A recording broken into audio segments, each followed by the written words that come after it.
사랑의 하나님, 우리 아버지, 하나님의 은혜가 차고 넘침이 있습니다. 훗날 하늘에 가면 하나님의 사랑이 어떻게 그렇게 크고 깊고 넓고 광대할 수 있었을까 살피게 될 테고, 영원이라는 시간을 두고 살펴야 한다고 하였는데, 그래도 다 헤아려질지 모르겠습니다. 근데 이 사랑을 알지 못하고 주어져 있는 사랑을 받아들이지 못하는 사람들이 이 세상에 얼마나 많은지, 그리고는 괴로워하고 탄식하며 오늘을 사는 사람들, 그분들에게 성령으로 강력히 역사하셔서 하늘을 바라볼 수 있도록 이끌어 주시기를 바랍니다. 유일한 희망일 것입니다. 탄식하는 인류를 긍휼히 여기시고 속히 재림운동을 펼치시며, 그리고 이 대쟁투를 끝마치시고 오셔서 온 우주 안에 이 탄식의 소리가 멈춰질 수 있도록 은혜를 베풀어 주옵소서. 오늘도 우리는 재림을 촉진시키기 위하여 한 걸음을 내딛습니다. 이 걸음에 동행해 주실 것을 믿으며 시종을 아버지께 의탁을 드리고, 주의 영 아닌 것이 틈타지 못하도록 막으시며 부족한 소자의 음성을 주관하여 주옵소서. 죄인의 기도지만 들으시고 응답하심에 감사드리며 예수님 귀하신 성으로 간절히 기도드립니다. 오늘은 65장입니다. 성경 본문은 요 위에 이렇게 나와 있습니다. 마태복음 21장, 마가복음 11장, 12장, 그리고 누가복음 19장과 20장입니다. 특별히 이 챕터는 한 5개 정도로 구분이 되는데, 크게는 2가지입니다. 성소정결하시는 장면, 그리고 무서워서 도망갔던 지도자들이 돌아와 가지고 예수님과 대화 나누는 장면. 그렇게 2파트로 크게 나눠지지만 중간중간에 좀 끼워 넣기를 좀 한다면, 첫 번째는 이제 예수님께서 몰아내시기 전에 이제 배경 설명을 좀 하고, 그다음에 성전에서 내쫓는 장면, 그다음에가 이제 쫓겨서 도망가면서 일단의 무리들을 만납니다. 그 여러 무리들 중에 어떤 무리는 두려움으로 도망가는 지도자들의 말을 듣고 성전으로 오고 있었던 발걸음을 돌이켜서 같이 도망가요. 그리고 또 그 어떤 무리들 중에 그 말을 들었음에도 불구하고 성전을 향하여 계속해서 전진하는 무리들이 있어요. 이 무리들을 살펴봐야 됩니다. 그리고 도망가다가 지도자들이 이제 다시 마음을 진정시켜서 돌아오잖아요. 돌아와서 논쟁의 모습이 약간은 있는데, 그것을 예수님께서 피해 가시죠. 피해 가시면서 이제 비유로 말씀하시는, 고렇게 인제 5파트로 나눠질 겁니다. 그래서 비유의 3가지. 이 챕터에서는 우리가 성전 정결에 대한 부분은 이제 시대소망 16장에서 이미 했었는데 거의 흡사합니다. 그렇다면은 비유 3가지를 좀 더 중점적으로 좀 보실 필요가 있겠습니다. 물론 성소 정결이라고 하는 것은 예수님의 사명이었습니다. 그래서 여기 보면 성전 정결로 공생애를 시작을 하셨고, 물론 가나의 혼인 잔치에서 물을 포도즙으로 바꾸는 사건은 있었지만, 그것은 이제 계획돼 있었던 능력의 행사는 아니었어요. 예수님이 "내 때가 아직 이르지 아니하였다."라고 말씀하셨는데도 불구하고, 그러니까 계획이 없다는 얘기죠. 근데 마리아의 믿음 때문에 그것은 행해진 능력의 표현이었고, 계획된 첫 번째는 이 성소 정결입니다. 그래서 성전 정결로 공생애를 시작하고, 그리고 마지막 이제 십자가 바로 직전에 공생애 마무리로 성전 정결을 하시는 거죠. 그래서 그리스도의 사명은 우리가 시대소망 16장에서도 당신의 성전을 정결케 하시면서 당신께서 이 땅에 오신 사명을 선포하고 계셨다. 성전 정결이 사명이라는 얘기를 했는데, 이 65장에서도 이 그리스도의 사명에 대해서 당연히 언급이 또 됩니다. 그래서 성전 정결은 예수님의 사명이다. 이거는 뭐 어떻게 달리 표현할 수가 없는데, 하여튼 너무너무 중요한 겁니다. 이걸 왜 예수님께서 이렇게 성소 정결을 중요하게 말씀하시냐면, 에스겔 28장 18절에 하늘의 전쟁이 시작될 때 루스벨이 자기의 성전을 더럽혔다. 완벽하게 창조된 그가 이제 교만하게 되면서 성전을 더럽혔다. 이 성전을 더럽혔다라고 하는 거, 그다음 사단에게 무슨 성소가 있느냐, 성전이 있느냐? 예, 있죠. 그 자체가 성전이었던 거거든요, 루스벨 자체가. 왜냐면 출애굽기 25장 8절 다 인제 성전 관련된 중요한 키 성경절들인데 "내가 너희 가운데 거할 성전을 지어라." 했기 때문에 성전은, 성소는, 성전, 성소 같은 것입니다. 그것은 하나님의 임재의 자리인 것입니다. 그래서 루스벨이 창조될 때 하나님께서 루스벨에 자기의 인격이 있고 모든 사고의 자유가 주어져 있지만, 그러나 그 루스벨이라고 하는 그 존재 안에 하나님께서 임재하실 수 있는 성전으로 창조된 겁니다. 그래서 루스벨과 하나님은 하나로서 생애할 수 있도록 그렇게 창조된 거고, 아담과 하와 역시 마찬가지입니다. 하나님을 마음속에 모신 성전으로서, 그래서 하나님과 동행하고 함께 살아가게끔 그렇게 되어 있었어요. 창조를 그렇게 하신 거예요. 그래서 하나님의 임재의 빛 때문에 빛날 수 있었고, 사랑이신 하나님께서 충만히 임재해 계시기 때문에 우리가 서로 사랑할 수 있는 그런 존재로 우리가 창조된 거란 말이에요. 그래서 사도 바울이 얘기한 겁니다. 고린도전서 3장 16 절에 "너희가 하나님의 성전인 것과 하나님의 성령이 너희 가운데 계시는 것을 알지 못하느뇨." 우리는 성전인 겁니다, 하나님의 임재의 자리. 근데 그것이 죄로 인해서 더럽혀지면서 하나님과 우리가 분리가 된 것이고, 죄와 하나님은 공존할 수 없기 때문에 범죄하면, 하나님이 떠나시지 않으면 성전은 다 소멸돼 버려요.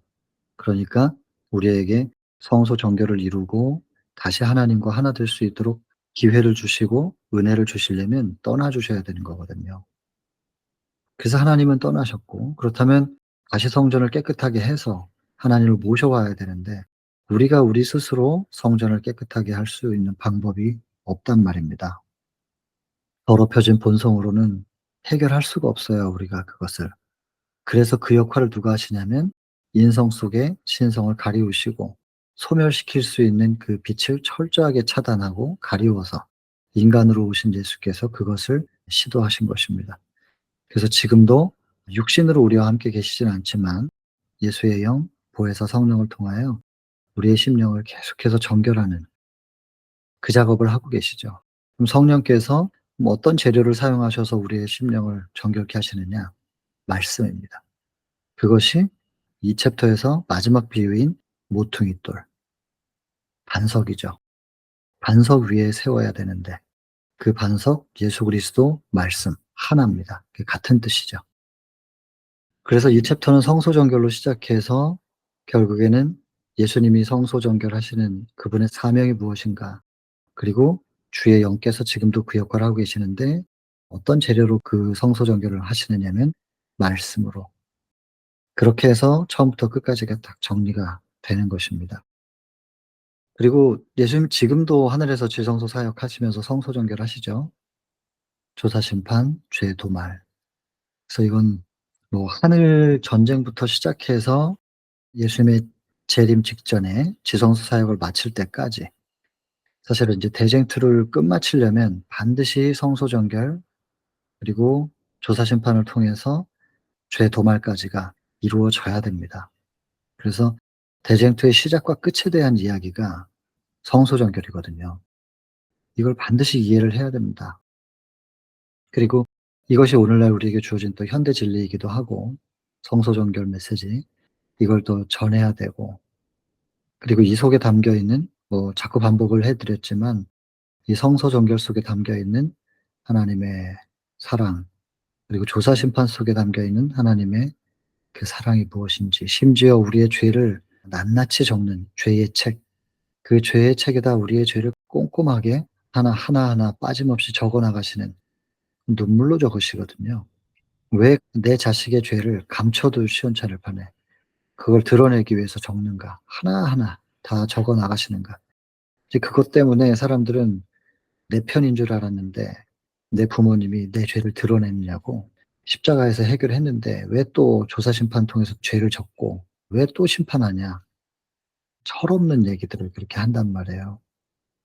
대쟁투적인 관점을 봐야 된단 말이죠.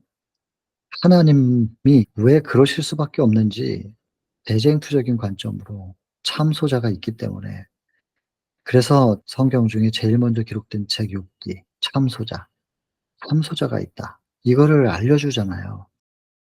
그리고 창세기에도 3 장에 이 뱀이 등장하지 않습니까?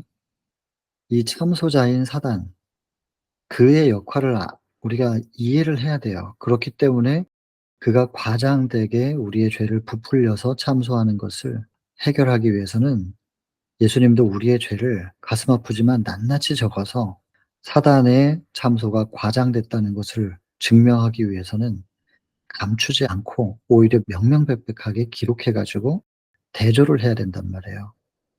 그래서 죄의 책이 필요해요. 그리고 이렇게 빠짐없이 기록된 그 죄가 조사 심판을 통해서 예수님께 어떻게 회개로 드려졌는가, 그리고 나의 피 나의 피 하시는 예수님의 피가 예수님께로 넘겨진 그 죄를 어떻게 씻어 냈는가, 이거를 보여줘야 되고, 그래서 붙들고 있는 죄가 하나도 없이 죄인 한 사람이 자기의 죄를 전부 예수님께 온전히 드렸는지를 조사하고, 다 드려졌으면 그것을 예수님께서는 넉넉히 씻으셨다는 것을 증명하고, 그러면 이제 '죄가 없네.' 하면서 사단이 더 이상 참소할 거리들을 남기지 않고 싹 해결하신 다음에, 사단이 더 이상 아무 할 말이 없는 상태에서 죄를 도말시키는 겁니다. 이제는 이 사람의 죄를 완전히 지워도 "너 할 말 없지?" 그럼 이제 할 말 없을 때, 더 이상 말을 하지 못할 때 깨끗하게 지워주는 죄의 도말. 그리고 오시는 거거든요, 이 땅에. 단계별로 전부 사랑이에요. 그리고 증명하셔야 돼요. 사단이 어떤 존재인지, 그리고 하나님의 인류를 향한 사랑, 피조물에 대한 사랑이 무엇인지 증명이 되고, 이 사랑이 너무나 고결하기 때문에 이 사랑이 온 우주를 운영하는 질서로서, 그 법으로서 합당하다. 하자가 전혀 없다. 사단이 자꾸 그거 가지고 하자가 있다 그랬는데 전혀 그런 게 없다. 완전하다. 이게 증명이 될 때는 대쟁투도 끝나는 겁니다. 성소정결, 이거는 너무너무 중요한 겁니다.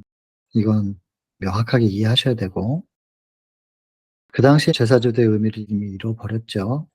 그래서 예수님의 피, 그리고 구속주를 바라봐야 되는 건데, 이게 그야말로 제물이 제물돼 버리는 거죠.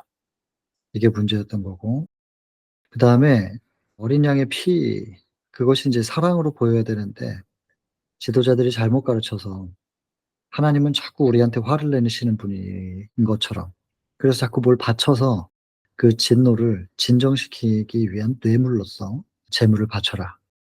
요런 식으로 인제 왜곡시킨 겁니다. 그 하나님은 인제 양고기 좋아하시는 분이 돼 버리는 거죠. 그리고 인제 그렇게 제물 바치면 그거 가지고 인제 상인들과 나눠 갖는, 참 악하죠. 종교의 지도자들, 하나님의 대리자들이 어떻게 이럴 수가 있었을까? 아무리 생각해도 이렇게 못할 것 같은데 근데 이렇게 했어요. 하나님의 이름을 팔아 가지고 자기 주머니를 챙기는 짓을 했단 말이에요. 오늘날도 그럴 수 있습니다. 그래서 지도자로서의 직함을 갖고 있는 사람들은 끊임없이 자기를 살펴봐야 될 겁니다. 그렇게 인제 가난한 자들을 착취하는 지도자들, 그래서 이제 제사 제도는 크게 훼손되는 거죠. 참된 의미가 다 사라진 상태. 사무엘 선지자는 "순종이 제사보다 낫다. 그리고 듣는 것이 수양의 기름보다 낫다." 제사 좋아하는 하나님 아니란 말이에요. 제사 제도 볼 때마다 하나님은 사실은 죽임 당해야 되는 아들을 생각했을 것이고, 하나님한테는 이게 아픔이었을걸요, 볼 때마다. 그래서 제사를 좋아하시는 분이 아니라 하나님 말씀을 듣고 돌아오는 순종, 그 교감을, 관계를 소중하게 생각하는 분이셨겠죠. "들어라. 말씀을 좀 듣고 하나님의 법에 귀를 좀 기울여 봐라. 너희가 내 앞에 보이러 오는데" 뭘 보여주러 오냐는 거죠. "그 누가 너에게 요구했느냐. 돈 많이 내라." 뭐 이런 거. 내가 돈이 없어서 너희들한테 돈 달라고 하겠냐. 내가 양고기를 좋아해서, 혹은 소고기를 좋아해서 계속 소를 바쳐라 양을 바쳐라 이렇게 하는 거냐. 누가 그렇게 요구했냐. 너희들은 내 마당만 밟을 뿐이다. 성소에서 번제단을 거쳐서 물두멍을 거쳐서 성소에 들어오고 지성소로 가서 하나님의 임재를 만나는 건데 하나님을 전혀 못 만나요. 하나님과의 관계는 전혀 없는 상태에서 계속 마당만 밟고 가고 이것만 반복한다는 거죠. 이게 굉장히 의미심장한 표현입니다. 오늘날 우리에게도 마당만 밟고 있는 건지 평생을 교회만 왔다 갔다 하고 있는 것인지 하나님을 마음속에 모셔드리고 내가 하나님 안에 하나님이 내 안에 이게 회복이 돼야 되는데 그게 회복된 사람들은 변하거든요, 품성이. 그리고 자기의 죄를 자각을 해요. 근데 자기를 모르고 변하지 않는 마당만 밟는 신앙이죠. 그래서 그들의 그 상태를 지적하면서 학대받는 자 도와주고 고아와 과부 좀 도와주라고. 이거 뭐예요? 사랑하라는 얘기잖아요. 사랑의 봉사, 나누라는 얘기인데 사랑을. 이 결국 이런 사랑을 나누는 것 이것이 뭐냐면 하나님과의 관계 회복한 사람들이어야 이게 가능한 일 아니겠어요. 결국엔 "내가 네 안에 들어갈 수 있게 해 달라." 그 요구예요. 자꾸 뭐 갖다 바치는 거 내가 그거를 바라는 게 아니라고. "너와의 관계를 말한다. 요구한다." 그 말씀하시는 거죠. 근데 이 말씀은 마지막 시대를 위하여 되풀이돼야 되는 거였죠. 왜냐하면 이거 가르쳐 봐야 이 노력이 헛될 것을 아셨어요. 예수님이 지금 마지막 이제 십자가 바로 직전 이거 가르쳐 봐야 개혁 안 이루어지고 회개 안 할 걸 아셔요. 그렇지만 하셔야 돼요. 성소 종교를 또 한 번 보여줘야 돼요. 왜냐하면 후대를 위하여. 믿지 않는 자들과 후대를 위해서 가르쳐야만 했던 거예요. 그래서 성소 종교의 마지막 인제 모습을 또 보여주십니다. 그러면서 여기 사명을 다시 한번 강조하는 거예요. 당신의 거룩한 사명의 표적을 보여주어야만 하였다. 당신의 거룩한 사명, 성소 종교. 이것의 표적을 보여주어야만 하였다. 그래서 다 내쫓는 거예요. 자 이게 인제 성소 종교를 하기 전에 인제 배경에 대한 설명입니다. 예 1 단계. 두 번째는 인제 성소 정결에 대한 이야기. 요거는 예 16 장에서도 했고 많이 강조가 됐기 때문에 아무튼 그래서 "신성이 인성을 통해서 빛나고 그러니 뭐 다 도망가죠. 내 집은 기도하는 집이라 일컬음을 받으리라 하였는데 너희는 강도의 구려를 만드는도다. 이것을 여기서 가져가라." 요한복음 2장 16 절을 인용했는데 이거는 인제 첫 번째 성소 정결 그 부분에 인제 본문 성경이잖아요. 근데 이것을 인제 두 번째 성소 정결에도 인용을 지금 하고 있는 것은 첫 번째 성소 정결과 두 번째 성소 정결의 성전 정결이 같은 거라는 것이죠. 내용이 같습니다. 그리고 3년 전에 첫 번째 요때 첫 번째 성소 정결했을 때도 다 도망갔잖아요. 그 굉장히 수치스러운 거였죠, 지도자들 입장에서는. 근데 '우리가 왜 도망갔지?' 그러면서 의아하게 생각하는 거예요. '다시는 이런 일이 없을 것이다. 이것을 여기서 가져가라.' 할 때 "네가 뭔데?" 그러면서 인제 버티겠다는 거예요. 다시는 이렇게 도망가지 않겠다고 결심에 결심을 했는데 전보다 더 무서워 가지고 더 급히 그냥 도망을 갔다는 거예요. 인간의 결심이 어떻게 조절할 수 있는 상황이 아닌 거죠. 자 근데 도망을 가다가 군중들을 만나는데 도망하는 사람들의 말 때문에 어떤 이들은 되돌아가요. 예수님 만나러 나오다가 여기 보면 병자들을 데리고 예수님을 찾는 사람들이었어요. 찾으러 오는 사람들. 이렇게 오다가 도망가는 사람들 말 때문에 지도자들이잖아요. 그 지도자들 말 듣고 되돌아가는. 이거 정말 안타까운 일 아닙니까? 두려워서 도망가는 사람들이 뭐라고 말했겠어요? 보면 바라보는 시선으로 당신의 임재로부터 제사장들과 관원들을 쫓아내신 눈빛으로 쫓아낸다 이 말이에요. 그 눈빛 안에는 뭐가 있었어요? 분노, 심판 이런 거 가르치는 거예요. 그런 것만 가르치니까는 예수님을 찾아오던 사람들이 되돌아가잖아요. 지도자들의 소개로 잘못된 소개 때문에 품성에 대한 오해가 생겨서 도망가는 거예요. 안타까운 일이죠. 여러분 성경은 사랑의 안경으로 보셔야 됩니다. 그래야 성경이 제대로 보일 것이고 가급적이면 성령을 구하시고 직접 말씀을 펼치셔야 됩니다. 지도자들을 통해서 배우는 것도 중요하고 또 이런 다양한 관점들을 배울 수 있는 것도 굉장히 중요한 부분이지만 성경으로 직접 검증하시고 그리고 마음에 받아들일 것인지 아닐지 결정하셔야 됩니다. 그 모든 근거는 기록된 영감의 글입니다. 하나님은 붓으로 말씀하시는 분이기 때문에 기록된 성경과 이 영감의 글을 통하여 검증하시고 마음밭에 심을 건지 안 심을 것인지를 결정해야 될 겁니다. 그러나 또 다 되돌아간 건 아닙니다. 큰 무리가 허둥지둥하는 군중을 해치고 전진하는 사람들도 있었습니다. 자, 그래서 인제 4 종류의 무리가 있는데 첫 번째는 도망가는 무리, 그다음 남아 있는 무리, 성전에서. 그리고 성전으로 오다가 돌아간 무리가 있고 계속해서 전진하는 무리가 있습니다. 요 4 종류의 무리가 여기서 지금 등장하는데 '나는 어디에 속하는 사람인가?' 한번 생각해 보시면 좋겠습니다. 그다음에 이제 도망갔다가 마음이 좀 진정된 제사장들과 간원들이 다시 성전으로 돌아와요. 그 돌아오면서 "저 예수가 다윗의 보좌를 취하겠지. 왕으로 자기가 왕좌를 노리겠지." 뭐 이런 얘기하면서 온 거예요.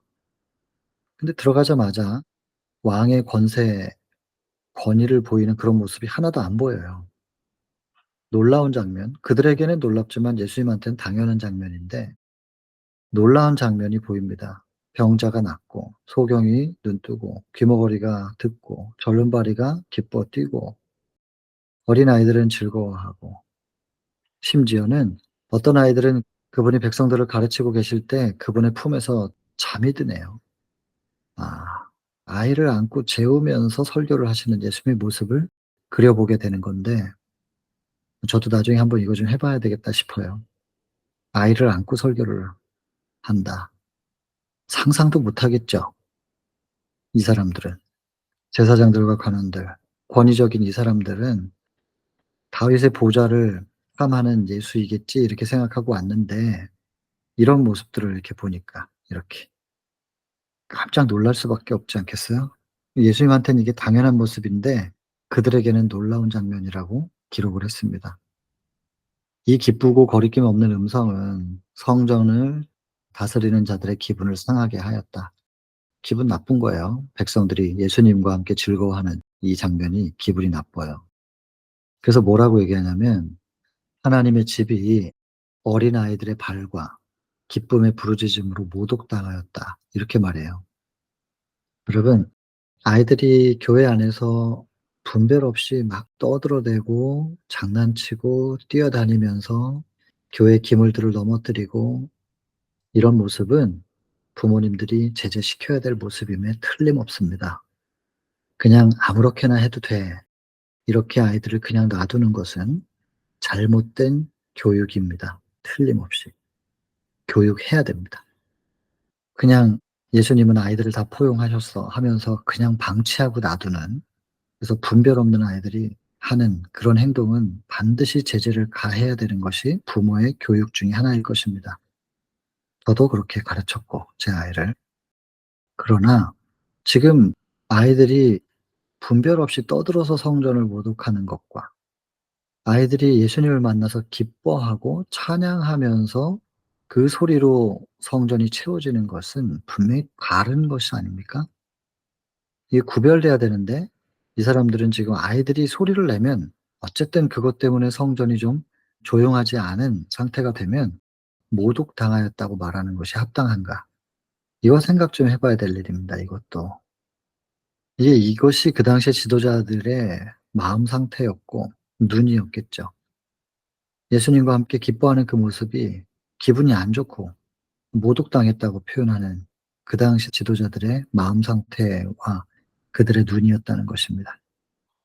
이 부분에 대해서 여기 설명합니다. 원래 이 예수님의 영광을 선포하는 일은 사명받은 사람들이 해야 될 일인데 제사장들과 관원들이 그걸 해야 되는데 그들이 못하니까 아이들이라도 찬양하는 것입니다. 만약에 아이들이 조용했으면 성전의 모든 기둥들이 떠들었을 것이다. 이게 촛대가 옮겨지는 모습들이죠. 제사장들과 관원들이 못하니까 아이들이. 이거 중요합니다.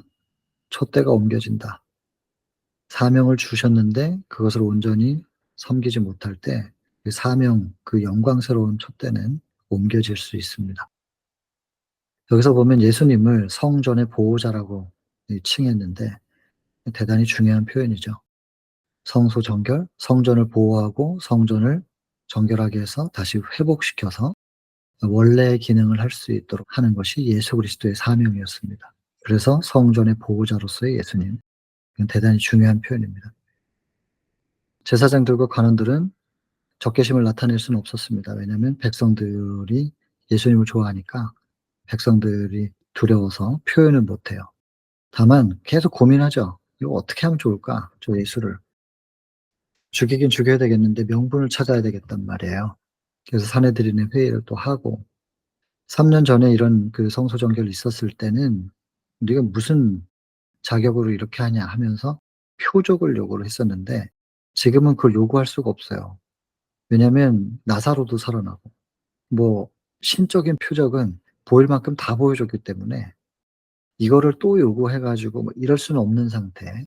그래서 어떻게 하든 예수님이 하시는 말씀으로 인제 트집을 잡아 가지고 로마에게 고소할 수 있는 뭔가 거리, 명분을 찾아야 되겠다. 이제 그러면서 인제 질문하는 그 장면이 인제 시작이 되는 겁니다. 그들은 이제 그분에게 권위의 표적을 요구하지는 않습니다. 다만 그분을 정죄할 수 있는 어떤 고백이나 선언을 끌어내기로 결정하였다. 이제 말의 트집을 잡으려고. 자, 그래서 "네가 무슨 권세로 이런 일을 하느뇨? 또 누가 이 권세를 주었느냐?" 예, 그들은 뭘 기다리냐면 예수께서 이렇게 말씀하시기를 바랐던 거예요. "내가 하는 모든 권세나 능력은 하나님께로부터 왔다.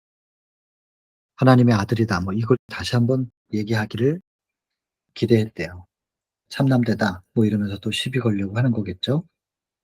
근데 예수님이 그들이 원하는 대답을 안 해 주시고 "내가 질문 하나 할 테니까 이 질문에 대해서 대답하면 나도 대답해 줄게." 그러면서 조건적인 질문을 하세요. "요한의 침례가 어디로서 왔느냐? 하늘로서냐 사람에게로서냐?" 참 지혜롭잖아요. 이렇게 지혜로운 예수님의 대화하는 방법을 우리가 많이 묵상하고 배워야 될 겁니다. 성령과 연결되어 있는 상태에서는 이런 지혜를 주실 텐데 성령과 끊어지면은 지혜가 안 나오죠 뭐. 그래서 항상 성령과 연결되어 있는 게 대단히 중요합니다. 뭐 저는 뭐 절실히 느낍니다, 그런 것을. 지난 시간들 때 '아 그때는 하나님과 함께 있었구나. 그때는 내가 성령을 놓치고 내가 했었구나.' 절실히 느끼고 그래서 뭐 후회보다는 더 성령을 간구하는 기도가 간절해지는 그렇습니다. 아무튼 지혜롭게 이렇게 질문하셨는데 대답 못 하죠. 왜냐면 "하늘로부터 왔다." 하면은 "그럼 왜 안 믿냐?" 이렇게 될 테고 "사람으로부터 왔다." 그러면은 인제 백성들이 또 화낼 테고 백성들이 요한을 좋아하거든요. 이러지도 저러지도 대답을 못 해요. 특히나 요한이 했던 말, 예수님에 대해서 증거했던 "세상 죄를 지고 가는 하나님의 어린 양을 보라." 그랬는데 그 예수님을 지금 죽이려고 계획하고 있잖아요. 그러니깐 이렇게도 말 못하고 저렇게도 말 못하는 거예요. 그래서 근데 군중들은 기다려요. 지도자들이 뭐라고 대답을 할까? 군중들은 나름대로의 기대가 또 있겠죠. 그런데 지도자들이 "우리는 알지 못한다."고 대답할 수가 없는 거죠. 그랬더니 예수님께서 "그럼 나도 무슨 권세로 이런 일을 하는지 너에게 말을 못 하겠다." 그러면서 피해 가십니다. 그리고 이 지도자들이 말을 못하는 이 상황 때문에 예수님께는 기회가 또 하나 생기는 것이죠. 왜냐하면 어쨌든 이 지도자들은 예수님이 무슨 말을 하게끔 만들어야 돼요. 그래서 말의 트집을 잡아야 되니까. 그래서 이 지도자들이 예수님의 질문에 대해서 대답은 못 했지만 예수님이 무슨 말이라도 해야 되기 때문에 일단 들어야 되잖아요. 그래서 그 기회를 잡아서 예수님은 가르치시는 거예요. 근데 어쨌든 그때 대답을 못 해 주는 서기관들과 제사장, 이 관원들은 아까 군중들이 기다리고 있었다 그랬잖아요. 지도자들이 뭐라고 대답을 하나. 근데 "우리는 알지 못한다." 이렇게 대답하니까 백성들이 실망하는 거죠. 이런 걸 또 느껴요. 그 실망하는 그 눈빛을. 아유, 지도자들에게 인제 '에이.' 하면서 이렇게 군중들이 쳐다보는 그 눈빛을 지도자들이 느낀 거예요. 더 기분 나쁘고 증오심이 더 커졌겠죠. 그리고는 반대로 예수님의 제자가 되는 사람들이 거기서 많이 생깁니다. 그리고 예수님의 제자가 되는 사람들이 생기게 된 것은 뭐 논리 때문에도 그러긴 했겠지만 대조가 돼서. 이 예수님의 모습과 대제사장이지만 대조가 되는 거예요. 이게 뭐 그냥 보면 알지요. 누가 성령과 함께하고 있으며 누가 사단의 역사를 받고 있는 것인지. 대조. 그래서 많은 사람들이 그때부터 예수님을 하나님의 선지자로 모시게 된 뭐 계기가 되기도 했다. 이 제사장들은 더 증오심이 커지는 거죠. 사람들이 자꾸 예수께로 가니까. 그런데 인제 여기서 중요한 게 하나 더 있습니다. 이제 랍비들과의 논쟁에 있어서 그분의 적들에게 창피를 주는 것, 이것이 그리스도께서 목적하신 게 아니었다고. 그리스도께서는 그들이 공경에 빠진 것을 보고 즐거워하지 않으셨다고. 이것도 참 중요한 부분이죠. 논리에서 논쟁에서 이겼다. 으쓱 하는데 예수님은 그게 중요한 게 아니었단 말이에요. 중대한 교훈을 가지고 계셨다. 가르쳐야 될 내용이 있는 거예요, 이 사람들에게. 가르쳐야 될 중요한 내용이 있는데 이것을 가르칠 수 있는 기회를 이제 여기 보면 기회를 만드신 겁니다. 이 가르치실 중대한 내용, 이게 뭐냐면 비유 3 가지예요. 그 3 가지 비유를 통해서 가르치신 거예요. 그래서 인제 지금부터는 요 3 가지를 보게 되는 것이죠. 첫 번째 비유, 포도원 이제 주인의 두 아들 얘기 나오잖아요. 큰아들은 지도자들이고 둘째는 세리 같은 사람들. 처음에는 거절했지만 나중에 받아들이고 오게 되는 사람들. 뭐 굳이 둘째가 되기를 바라지는 않으시겠죠. 처음에도 순종하고 끝까지 유지하면 제일 좋은 겁니다.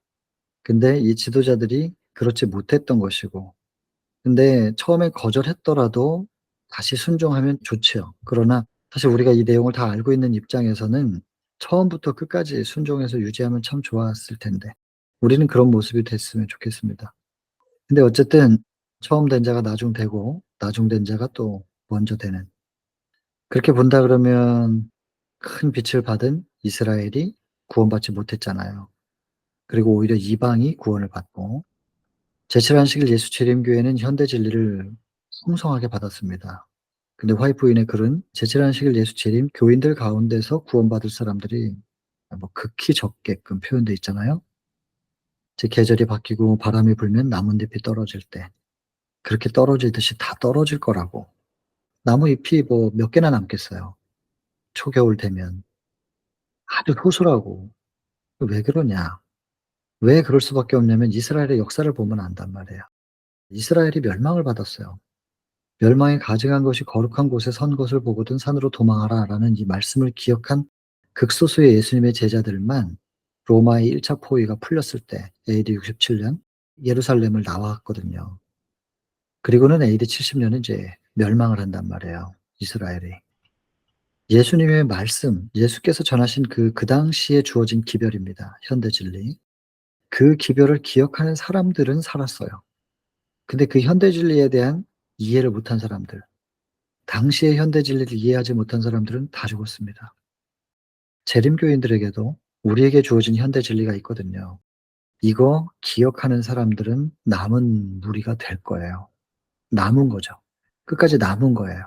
그 사람들에 의해서 마지막 복음 사업은 이루어지고 재림이 촉진되고 그리고 대쟁투도 끝날 거예요, 그 사람들에 의해서. 그러나 이 마지막 현대 진리에 대한 이해, 그것도 특별히 경험적 이해를 하지 못한 사람들은 과거 이스라엘이 그렇게 됐던 것처럼 다 죽을 겁니다. 멸망당할 거예요. 나뭇잎 떨어지듯이 다 떨어질 거예요. 이 첫 번째 비유 얼마나 중요한지 아시겠죠? 결국엔 그렇게 축복받았던 사람들이 다 떨어지게 될 것이다. 그렇게 되기를 바라지 않는다는 거예요, 예수님께서는.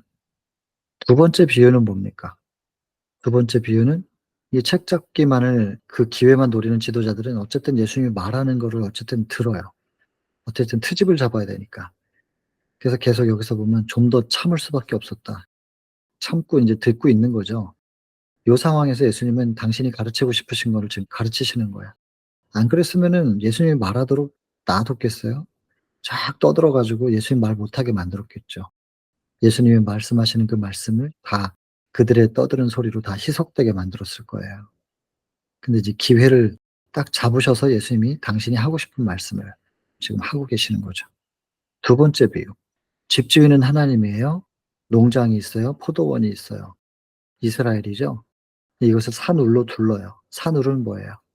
울타리인데 이게 율법이라고 나와 있잖아요. 그래서 율법은 보호망이에요. 절대로 속박하는 도구가 아니라 보호망이에요, 울타리. 그리고 망대는 이거 뭐예요? 망대가 누가 와서 훔쳐가나 이런 거 지키느라고 그 밭의 중앙에다가 이렇게 세워 놓는 거잖아요. 시골에서 사셨던 분들은 요런 거 잘 아실 텐데. 수박밭에서 수박 따다가 올라가서 인제 그 깨먹으면서 쭉 이렇게 둘러보고 이랬던 추억들이 있거든요, 저희들은. 이 망대가 뭐냐? 성소라고 했습니다, 성소. 근데 농부들은 인제 지도자들이고. 근데 어떻게 했느냐? 주인이 종들을 보내요. 기별자죠. 기별자를 보내는데 자꾸 종들을 잡아 죽이는 거예요. 결실이 있을 텐데 그걸 종들한테 줘야 이게 인제 그 포도원 주인한테 전달이 될 거 아니겠어요. 그런데 자꾸 종들을 보내면 잡아 죽여요.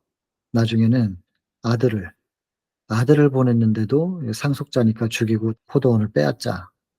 그래서 아들도 죽입니다. 그럼 나중에 주인이 직접 인제 많은 사람들을 몰고 오겠죠 인제. 와서 어떻게 하겠냐고. 그 포도원 관리하던 농부들을 어떻게 하겠느냐. 결과는 뭐 뻔하잖아요. 이거 지도자들도 인정했던 거예요. 이 얘기를 하시는 이유가 지금 굉장히 중요한 부분이 있는데 조금 더 읽어 볼게요. 중요한 부분이 뭔지. 제사장들과 관원들이 대답해요. 당연히 그 농부들을 혼나야 된다고. 그리고 다른 농부들에게 맡겨 줘야 된다. 집주인 포도원 산울 망대에 여기 인제 설명이 되어 있습니다. 집주인의 입장에서는 포도원을 위하여 행한 것 외에 무엇을 더 할 수 있겠느냐. 할 수 있는 거 다 했다는 겁니다. 신이 동원할 수 있는 방법은 다 했다. 신도 더 이상 방법이 없을 만큼 모든 걸 다 해 줬는데 돌이키지 않고 그 포도원을 자기들이 소유하겠다고. 그들의 생애로서 하나님께 영광 돌리지 못해요. 우리가 어떻게 여기 보면 실과 결실이라는 게 무엇이냐? 결실이라는 게 뭐겠어요? 변화된 생애입니다. 사랑할 수 있는 영광이라는 게 하나님 품성이니까 변화된 생애, 품성의 변화, 사랑할 수 있게끔 변화된 이것으로 하나님께 영광 돌리는 것이 곧 열매인 것인데 전혀 그런 모습들이 나타나지 않고 탐욕 때문에 이제 종들을 죽이고 아들을 죽이고 이것이 뭐냐 이게 기별자들, 선지자들, 참된 진리 전하는 사람들을 어쨌든 그 주류가 부패를 했기 때문에 참 기별이 오는 건 소수일 수밖에 없는데 그들을 자꾸 죽이는 거예요. 참 메시지를 자꾸 누르고 죽이려고 해요. 예, 역사 속에서 늘 그랬던 건데 결국엔 그 포도원을 관리를 담당했었던 농부들의 운명이 무엇이냐. 운명, 운명. 운명 지어진 백성 지난 챕터에서도 우리가 봤는데 결국에는 멸망이라는 것입니다. 그리고 이제 마지막 비유하고 이게 인제 연결이 다 되잖아요. 첫째, 둘째, 셋째가 연결되는데 모퉁이돌. 여러분 이 모퉁이돌 이해하려면 어딜 봐야 되냐면은 시대소망 봉헌식 5 장이죠. 그 봉헌식 장면에서 시므온이 누가복음 2 장에서 34 절부터 보면은 예수님에 대해서 예언을 할 때 많은 사람들의 패함과 흥함을 위하여 비방받는 표적되기 위하여 세워질 것이다. 패함과 흥함이라는 표현. 이거 인제 그때 공부할 때 제가 말씀드렸던 건데 예수 그리스도라는 반석 위에 떨어져서 깨어져야 됩니다 먼저. 자아가 깨어지고 부활되는 거듭남이 그게 인제 십자가인데요. 십자가를 통하여 내 자신을 못 박히고 예수 그리스도의 생명으로 다시 사는 그분을 믿는 믿음으로 다시 사는 이 거듭남 이렇게 돼야 되는데 그것이 인제 반석 위에 떨어져 깨어지고 다시 산다. 인제 이렇게 해석을 그렇게 했죠. 그 시대소망 5 장에서는. 그래서 제가 그때 강조했잖아요. 패함과 흥함이어야 되지 흥함과 패함이어서는 안 된다고. 그 반대로 표현하면 안 된다고 말했잖아요. 왜냐하면 깨어지는 게 먼저입니다. 자아가 깨어지는 게 먼저이고 패하고 그다음에 흥함, 거듭나고 다시 태어나는 게 그 두 번째여야 되는데 거꾸로 되면 안 되잖아요. 근데 그런 것처럼 모퉁이돌 내가 먼저 반석 위에 떨어져야 되는데 나는 그대로 있고 반석이 내 위에 떨어지면 그건 심판이에요. 그 멸망이란 말이에요. 그 인제 여기에서 위에서 말하는 이 농부들의 운명이 딱 그거란 말이죠. 그러면서 동시에 이 모퉁이돌, 이 머릿돌의 역할이 무엇인가, 이제 그것에 대해서 설명하는 것이 인제 세 번째 비유죠. 그래서 모퉁이돌은 그리스도, 그분이셨죠. 이 주춧돌, 모퉁이돌 그 위에 모든 기둥이 세워지는 건데, 반석 위에 세워지면 흔들림이 없을 텐데 모래 위에다가 자꾸 쌓아 올려 봐야 파도 치면 금방 다 무너질 것을 우리가 무엇 위에 세우고 있는 것인가? 마음의 천국도 마찬가지입니다. 우리의 죄된 본성을 예수 그리스도의 가죽옷으로 딱 덮어 놓고 그다음에 그 위에 결실을 발해야 되는 건데, 자꾸 내가 뭔가를 만들어 가는 거죠. 예수님이 기초가 되어 있지 않은 상태에서. 그건 금방 무너집니다. 주춧돌 대신 예수 그리스도. 지금 그분을 강조하고 있죠. 그분 위에 세워지는 것이 중요한데, 그분이 기초가 되지 않은 상태에서 나를 세웠을 때 결국엔 그 반석이 내 위에 떨어지면 다 부서져 버리는, 그 인제 멸망이죠. 그것이 그 당시에 인제 지도자들에게 첫째, 둘째, 셋 번째 그 비유에서 똑같이 적용되는, "너희들의 운명은 이렇게 될 것이다." 이것을 그들은 가르쳐도 회개하지 않았죠. 우리에게는 이 시점이 과거니까 회개하지 않았던 것을 알고 있고, 예수님은 그 당시의 시점에서 가르쳐도 그들이 회개하지 않을 것을 알고 계셨지만 해야 돼요. 왜냐하면 믿지 않는 사람들과 후대, 마지막 때를 살아가는 사람들을 위하여 기록된 것입니다. 그러니까 이 세 비유는 성소 정결을 통하여 이제 가르쳐진 이 세 비유, 오늘날 우리도 여전히 성소 정결 아직 이루어야 되잖아요. 저는 그렇습니다. 성소 정결이 이루어져야 되는 제 시점에서, 그리고 이 세 가지 비유는 오늘날 저에게 하시는 예수님의 음성으로 당연히 들릴 수밖에 없는 것입니다. 그렇게 적용이 돼야 될 것입니다. 여기서 보면 이런 가르침 가운데서는 다른 목적이 하나 더 있는데, 그게 뭐냐? "포도원 주인이 올 때 이 농부들을 어떻게 하겠느뇨?"라는 예수님의 질문에 지도자들이 당연히 그들이 뭐 이렇게 벌 받지 않겠습니까? 인정한 거잖아요. 스스로를 정죄하도록 의도하셨다. 이게 뭐냐면, 예수님이 그냥 "말 안 들었으니까 너희들은 그냥 멸망이야." 하면서 바로 심판하시는, 이게 절대로 아닙니다. 심지어는 예수님이 그 이 땅에 삼림하셨을 때, 삼림하시면 그 재림하셔서 구원받을 사람들만 데려가서 천년기 보내고 이 땅에 다시 오시잖아요. 그때 죽었던 죄인들 다 부활하죠. 그리고 사단도 노임을 받습니다. 그리고 그들이 물리적인 힘으로 하늘 도성을 빼앗자 그러면서 이 지구로 내려앉은 그 도성을 빼앗자고 공격할 때 하늘의 스크린이 펼쳐지고, 우리가 요한복음 8 장에 있는 말씀, 그리고 그 시대소망에서는 50 장에 있는 말씀, 가늠하다 현장에 잡혀온 여인, 그 여인을 "죄 없는 자가 돌로 쳐라." 하면서 앉으셔서 땅에다 뭔가를 기록하신, 돌 들고 있는 사람 각자 각자의 죄가 보이는 겁니다. 예수님이 자기의 죄를 기록하시는 것처럼 다 자기의 죄를 보고 있는 거죠. 똑같은 장면이 예수님께서 삼림하셨을 때 펼쳐질 것이고, 구원받지 못한 사람들은 전부 자기 죄를 볼 겁니다. 하늘의 스크린이 펼쳐지면서 전부 자기 죄가 보이는 거예요. 그리고 '구원받지 못할 사람이구나.'라는 것을 그 모든 사람들이 스스로 인정하고, 그 손에 들고 있었던 무기가 떨어졌다고 되어 있거든요. 그 무기를 놓칠 때, 스스로도 인정할 때 하늘에서는 소멸하는 불이 내려와서 소멸시키는. 다시 말씀드리지만은 누구 한 사람이라도 "나는 억울해요."라고 할 때 심판하지 않으십니다. 그러니까 소멸시키지 않는다는 거죠. "나는 억울합니다." 라고 아무도 말할 수 없고, '나는 구원받지 못할 사람이구나. 나는 구원받기에 합당한 사람이 아니구나.'라는 걸 스스로 인정할 때, 이건 회개는 아닙니다. 회개는 아니지만 인정할 때, 죄인이라 할지라도 그들이 인정할 때 소멸시킨다는 것. 이것이 곧 뭐냐면 하나님의 공의입니다, 공의. 이 공의가 입증이 돼야 됩니다.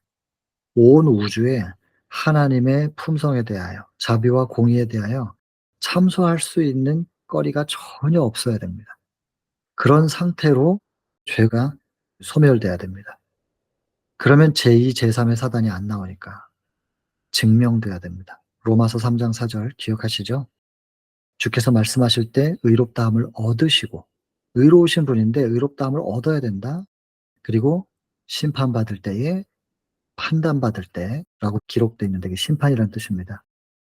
판단, 심판받을 때에 이기려 하심이다. 재판에서 이겨야 되는 거예요. 그건 뭐냐면 의로우신 분이고 심판받을, 판단받을 그럴 뿐이 아니지만 증명돼야 되거든요. 사단이 참소를 했기 때문에. 그렇기 때문에 증명돼야 되니까 공의가 입증이 돼야 됩니다. 의롭다함을 얻는 거지. 내가 의롭다. 너희들은 무조건 나를 의로운 신으로서 경배해야 돼. 이게 권위로 누르는 게 아니라 모든 피조물들이 하나님은 의로우십니다. 이게 인정해 드릴 때 의로워지는 거란 말이에요. 그래서 로마서 3장 4절, 하나님도 입증되셔야 되는 거구나. 증명받으셔야 되는 거구나. 대쟁투의 핵심 중에 하나인 것입니다. 그래서 여기 보면 하나님의 공의, 이거 입증이 돼야 되기 때문에 다른 목적, 그것이 뭐냐면 하나님의 공의가 입증돼야 되는, 이것을, 이 또 다른 목적, 이것을 우리가 대쟁투의 초점으로 우리가 알고 있어야 됩니다. 하나님도 입증돼야 된다. 이 하나님이 증명받으셔야 된다는, 입증돼야 된다는 이것을 중요하다고 생각할 수 있어야 나중에 십자가에서 엘리 엘리 라마 사박다니가 왜 필요한 건지, 어찌하여 나를 버리셨나이까, 그리고 내 영혼을 아버지께 의탁하나이다, 이런 표현들이 왜 있어야 되는지를 알 수 있게 돼요. 이게 하나님이 입증돼야 된다는 거, 증명돼야 된다는 것을 이해하지 못하면 성경의 첫 번째 책 욥기부터 왜 증명에 대한 이야기로 시작될 수밖에 없었는지, 이것을 대쟁투적으로 이해를 해야 되는 것입니다. 근데 욥기가 왜 먼저 기록됐었는지, 그리고 대쟁투의 그 핵심적인, 그 중요 핵심 단어들에 대해서 뭐가 중요한 것인지 이걸 모르면은 우리가 그리는 하나님이 온전하게 그려지질 않아요. 그리고 특별히 하나님의 품성에 대한 오해가 생길 수 있는 빌미가 아주 많아요. 그런데도 불구하고 모든 것들을 덮어놓고 믿는 분들이 계셔요. 대단한 믿음이에요, 그거는. 근데 사단은 좀 생각하는 사람들한테는 자꾸 이런 거, 이런 거, 이게 뭐가 안 맞잖아, 이러면서 자꾸 질문을 던지거든요. 그것이 이제 의구심으로 시작을 하는데 나중에는 의심으로 갈 수도 있거든요. 그래서 순수하고 단순하게, 뭐 그렇게 적혀 있어도 하나님은 사랑이셔, 그냥 이렇게 믿어주면 참 좋죠. 그런 분들만 많으면 얼마나 좋겠어요. 근데 사단이 또 가만히 있지 않기 때문에, 그렇다면 우리는 또 명확하게 성경을 통하여 왜 하나님이 이러실 수밖에 없었는지 우리는 증명해야 될 부분들이 있거든요. 그래서 말씀을 좀 드립니다. 그리고 대쟁투를 끝마치는 사람들은 이것은 분명히 이해하고 있어야 됩니다. 이걸 이해해야, 현대 진리에 대한 이해가 있어야 대쟁투를 끝마칠 수가 있기 때문에, 또 그건 또 나중에 더 시간 되면 또 설명하겠습니다. 근데 인제 청중들도 그 경고를 깨달았대요. 근데 제사장들과 관원들은 이 똑똑하다고 하는 사람들이 깨닫지 못해요. 자기의 형벌을 스스로 자기들에게 선언했음에도 불구하고 인정하지 않는. 자, 이제 마무리는 인제 버림받은 돌에 대한 해석만 하고 마쳐집니다. 비유 3 가지는 이제 끝났어요. 이거는 인제 실제로 그 솔로몬 성전 건축할 때 있었던 일인데, 그 성전을, 재료들을 가지고 와서 그 성전이 건축되는 그 자리에서 이렇게 작업을 해 가지고 건축한 게 아니라 모든 작업은 다른 데서 해 가지고 운반만 해서 와서 인제 조립하는. 그래서 이 건축하는 것 자체가 처음부터 깔끔했겠죠. 공사하는 주변에 보면 지저분한 게 많은데 그런 게 없는 거예요. 그냥 다 만들어 와 가지고 조립만 하는, 얼마나 구별된 건축 방법이었는지, 우리가 이런 정성들은 참 대단하다고 보여집니다. 근데 어쨌든 그때 모퉁이 돌 제작 설계도에는 있는 그 굉장히 중요한 돌인데, 가지고 와 보니까 이걸 어디다 쓰려고 만들었는지 못 찾는 거예요, 건축하는 사람들이. 그래서 "어디다 그냥 일단 놔둬 봐." 그리고 놔뒀는데 그게 왔다 갔다 하면서 계속 걸리적거리는 거예요. 네, 나중에 알았죠, 그거. 그게 가장 기둥을 세우는 기반에 놓여져야 되는 돌이었다는 것을 나중에 알게 됩니다. 근데 이것을 인제 쭉 설명을 했어요. 모퉁이 돌이 되기 위해서는 일단은 강해야 돼요. 크기, 그리고 강도. 왜냐하면 그 위에 무게가 다 실려야 되기 때문에 무게를 못 견디면 깨어지니까. 그래서 인제 시험이 좀 필요합니다. 이 한 가지 외에는 모든 시험을 견뎠는데 그 한 가지가 뭐냐면 압력. 이 모양도 맞고 크기도 맞는 것 같은데 압력을 견딜 수 있느냐. 그 시험을 예수님께서 다 당하신 것입니다. 그래서 예수님은 모퉁이 돌이었다. 모든 무게가 그분 위에 올려져도 되는, 그리고 그것을 감당하기 위해서 오신 그리스도이셨다. 모퉁이 돌을 해석을 이렇게 합니다. 그런데 이 모퉁이 돌을 이해하고 그 위에 기둥을 세운 사람들은 안전할 건데 폭풍이 몰아쳐도 버텨내겠죠. 그런데 "거치는 돌이 되고 걸리는 반석이 될 것이다." 이런 표현은 모퉁이 돌 반석 위에 내가 떨어지지 않고 반석이 내 위에 떨어지는, 이 얘기를 비유로 돌려서 이렇게 표현한 겁니다. 모퉁이 돌 취급에서 상징된 시련과 시험을 견디어야 된다는 사실, 견고한 기초돌, 온 세계가 이 돌 위에 걱정과 근심의 짐을 놓을지라도 이것은 그 모든 것을 견딜 수 있다. 결코 실망시키지 않으실 것이고 모든 시험을 감당해내시고 모퉁이 돌로서 입증이 된 것입니다. 자격 있나? 자격이 있습니다. 그분은 견고한 기초돌이시고 그분을 의지하는 모든 사람은 완전한 안전을 얻는다. 흔들림이 없을 것이라는 거예요. 근데 어떤 사람에게는 거치는 반석이 돼요. 왜냐하면 보배로운 산 돌, 이제 우리가 그 다니엘서 2 장에 보면은 금신상이 나오고 그다음에 뜬 돌이 와 가지고 깨 버리잖아요. 그러니까는 신상이 다 무너져 버리죠. 그 얘기거든요. 그래서 믿는 자에게는 보배가 되지만 믿지 않는 자에게는 부딪히는 돌과 거치는 반석이 된다. 결국 이게 뭐냐면 반석에 떨어져서 깨어지는 것은 우리의 독선을 버리고 어린아이와 같이 겸손하게 그리스도께 나아가 우리의 죄를 자복하고 그분의 용서하시는 사랑을 믿는 것. 이것이 인제 반석 위에 떨어져서 내 자아가 부서지는 경험인 것이고, 근데 반대로 여기 보면 패하거나 흥하게 돼야 되는데 패하거나 흥하게 되면 이거 번역이 잘못됐습니다. 이건 지금 한글 개역인가? 패하거나 흥하게 되며 이거 아닙니다. 이거 아니고 패함과 흥함, 이 두 가지를 똑같이 놨는데 제가 잘못된 번역을 복사해서 붙여 놓은 것 같아요. 근데 이게 거꾸로 되면은 먼저 깨어지고 다시 거기서 거듭나야 되는데 반대로 되면은 돌이 내 위에 떨어져서 마치 뜬 돌이 금신상을 치는 것처럼 다 부서져 버리는, 산산이 부서지는, 반석이 내 위에 떨어지면 결국엔 멸망입니다. 그게 곧 거치는 돌이 된다 그 말이죠. 근데 이 표현은 더 의미심장합니다. 이 반석 위에 집을 짓는 모든 사람들은 또 우리도 돌이 되네요. 누군가에게 기초가 되어 줄 수 있다는 것입니다. 많은 사람들이 자신의 노력으로 자르고 닦고 아름답게 하지만 그리스도와 연결되지 않기 때문에 결국엔 산 돌이 될 수는 없다. 이게 베드로, 돌이잖아요, 돌. 베드로라는 이름의 뜻이. 우리도 베드로가 돼야 되는데 원래는 시몬, 흔들림이 많았던 갈대. 그게 이제 시몬의 이름의 뜻이잖아요. 근데 흔들림이 없는 돌, 바위가 된다. 바뀌어지는 과정인데 그래서 산 돌이 돼야 되는데 이 돌이 될 수 없는 이유는 그리스도와 연결되지 않기 때문에. 연결이 없이는 아무도 구원을 얻을 수 없다. 다 아는 내용이시겠지만 다시 한번 뭐 똑같은 얘기 또 반복합니다. 그리스도의 생명이 없이는 유혹의 폭풍을 물리칠 수 없다. 그렇죠?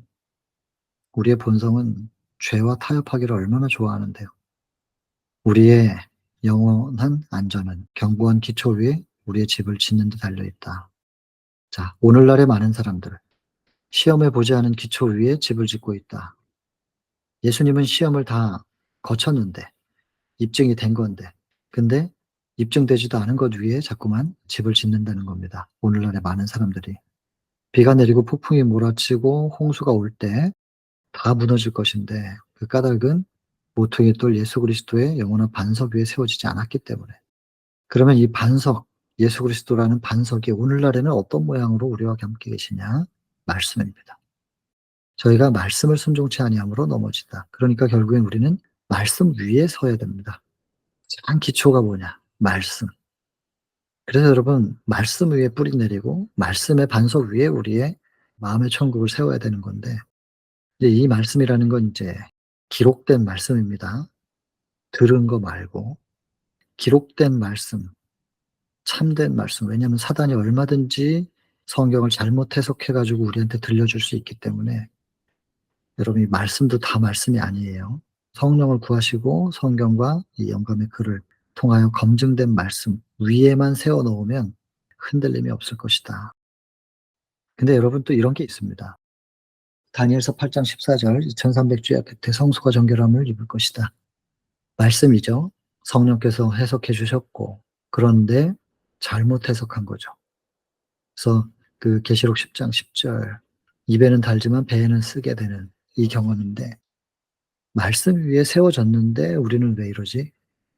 이렇게 생각할 수 있잖아요. 근데 여러분 정말로 말씀 위에 뿌리 내려진 사람들은 그 말씀의 표현 그대로 되지 않아도 말씀을 떠나지 않았습니다. 그래서 말씀이 뭔가 잘못된 게 아니라 '우리가 잘못 해석했겠지.' 이렇게 생각하고 다시 말씀을 보는 사람들.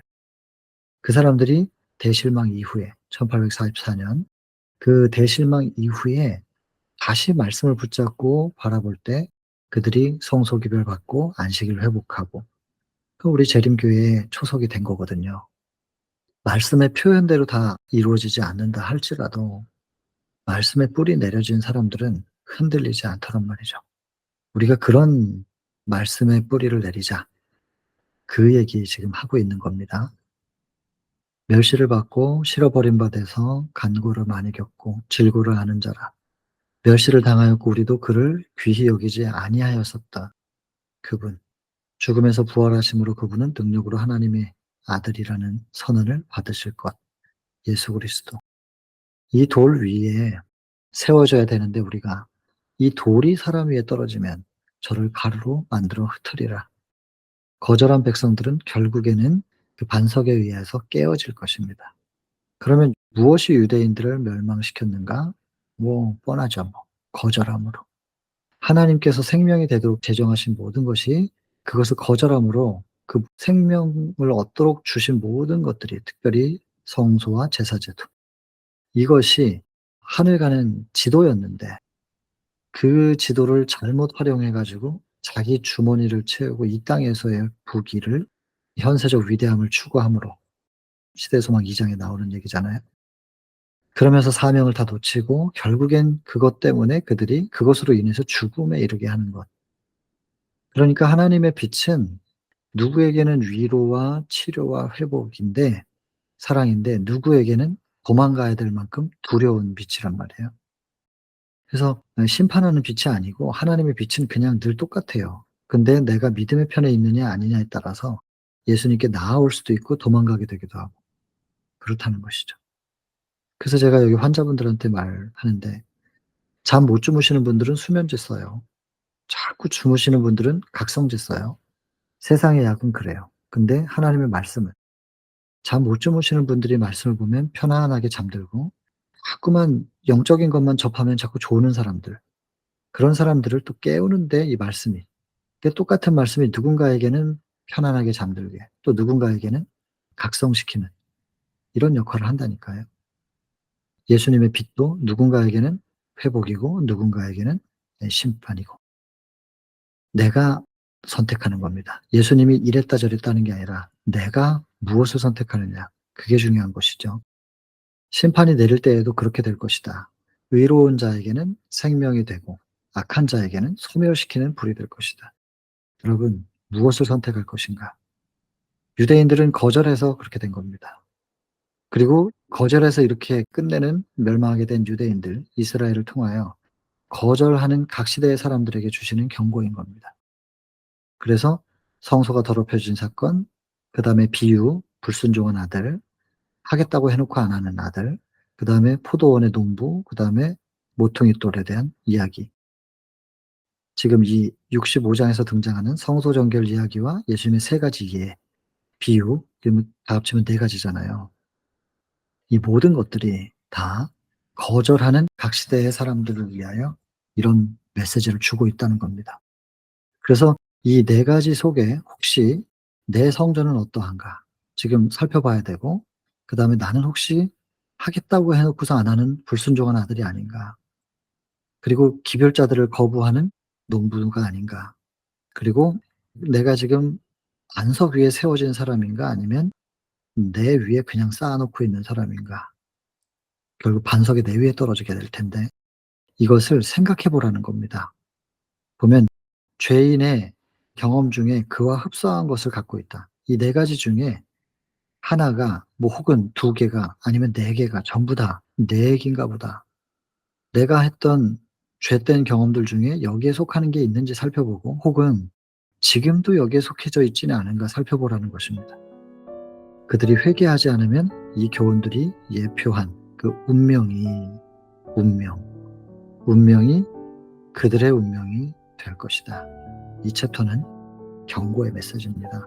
65장. 자, 이렇게 정리가 되었습니다. 경고의 메시지지만은 잘 깊이 묵상하시면서 이 경고의 메시지도 너무나도 필요하니까요. 잘 묵상하시면서 개인기도 하겠습니다.